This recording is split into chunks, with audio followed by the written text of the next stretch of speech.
Kaugnay pa rin ang bagyong Julian, may naitalang nasawi sa pananalasa ng nasabing bagyo sa bansa ang National Disaster Risk Reduction Management Council at bukod dito may naiulat na ring inisyal na pinsala sa sektor ng agrikultura. Narito ang balita ni Valdivina Gracia.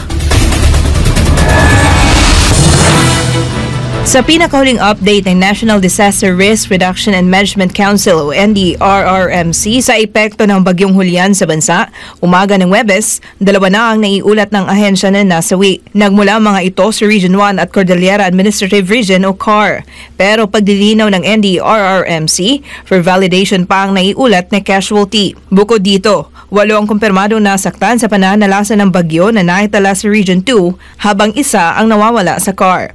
Sa kabilang banda, tumaas pa sa higit 200,000 individual ang naapektuhan sa kasagsagan ng pananalasa ng bagyong Julian. Pinakamarami na apektuhan ay mula sa Region 1, sunod ang CAR at Region 2, habang may naitala ring higit 700 individual na pansamantalang nanunuluyan sa 26 na evacuation centers. Samantala may naiulat na ring pinsala sa agrikultura. Ayon sa NDRRMC, nagkakalaga ng higit 36 na milyong piso ang nasirang pananim sa Region 1. Pinaka-naapektuhan ang mais na sinunda ng iba pang high-value crops.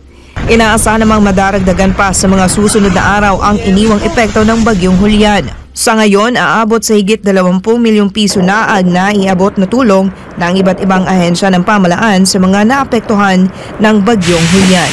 Para sa Diyos at sa Pilipinas kong mahal, ako si Valdivina Gracia, SMNI News.